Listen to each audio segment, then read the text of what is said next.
Good morning. Today is a beautiful, sunny, blue sky morning, the beginning of August. And I have to say that the weather is perfect at the moment. It's not too hot and not too cold. So we're here in a little village called Montepetriolo, which is just beneath a castle, which is probably a 10-minute walk from here. And we are not too far from Perugia. I'd say we're about a 20-minute drive to the center of Perugia. This is a really cute property. I'm looking at it here. So we're part of a little hamlet, and we have this little end house, which has been recently, I wouldn't call it restored, but the facade has been pointed and it looks really, really cute. It's like a little fairy tale house. So I'll show it to you from the other side. It has these two windows here, the balcony and downstairs. Okay, let's have a look inside. So we go through the door. This is a place to be restored. You can spend very little or you can spend a lot. It's up to you. But it's a very interesting property. This is a little living room or a little kitchen. It has a nice fireplace. So what I would do would be to take off all this wood from the walls and probably change the tiles as well. And I can see a cute little living room here. This is actually the little kitchen area, which is minute, but it's where the washing machine went over there and the sink over here with this little window above it.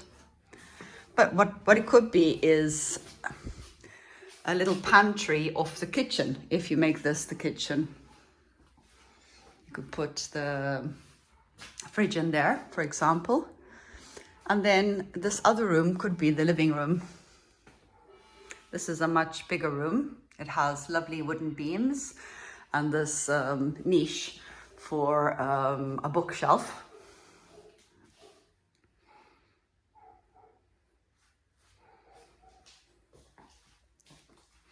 Okay, upstairs, it has a very rapid staircase, which you could change, obviously. And then once you're upstairs, you have these nice high ceilings with beams. You can sandblast the beams if you want to. That is storage space above there.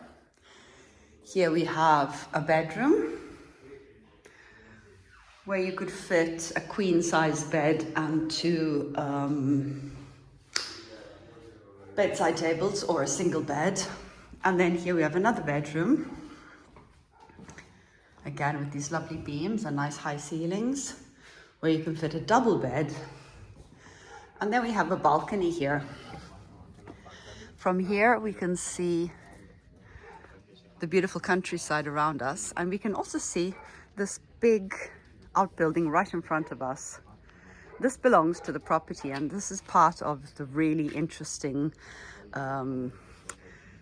appeal to the property. Next to this outbuilding, there is this garden where we see this vine, car park and actual garden. I'll show it to you now.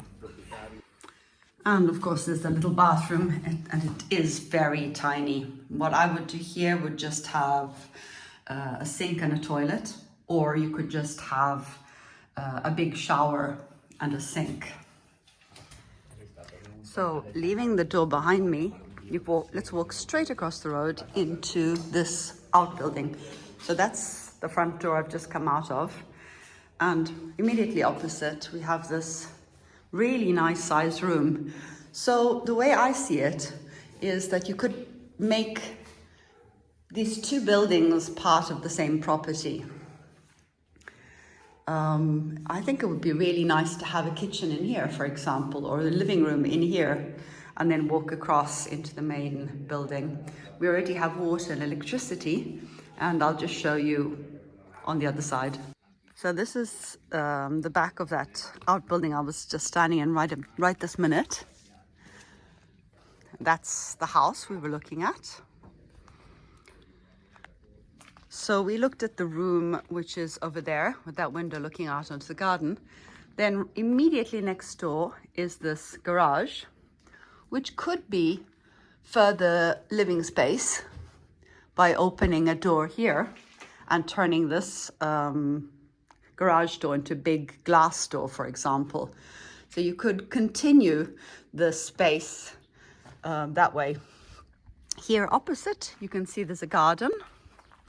It's a nice sized garden. It has a couple of ancient olive trees and a nice pine tree. Here again, we have another enormous garage, which could be yet again further living space. It really is an interesting property. My mind is already flying in all directions. And as I said, I would make this, this building the day area of the property, especially because of this direct access to the outdoor space, and it's extremely private. You have nobody looking onto you. So there's our little house over there. And then this part of the house is, this roof shouldn't be here, and it can be, and it will be demolished. There is a pizza oven here, which is nice, but I would perhaps get rid of it and turn this area into a car park, maybe have a shady area on top of the car park. Or you could create a nice barbecue area here next to the house.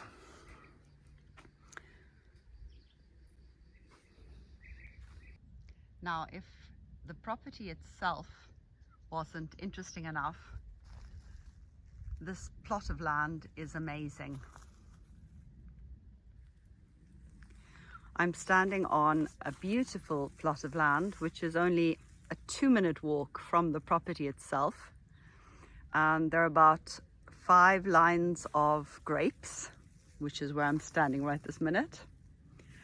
There are about 40 olive trees, which are all beautifully maintained and pruned.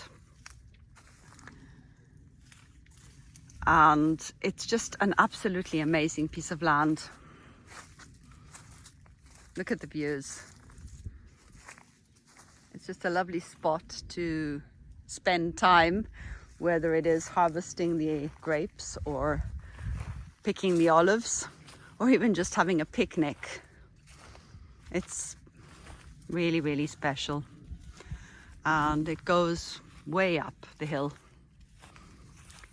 See, and there's more grapes. There's really tons and tons of grapes. These are beautiful green grapes. And here, this is the olive grove. And basically just the olive grove. Below is the vineyard, and this is the olive grove. I mean, look at it. It's so beautifully maintained and looked after. It's incredible. It goes all the way up to the wall there, and then all the way back down below towards the vineyard I've just shown you, right to the bottom.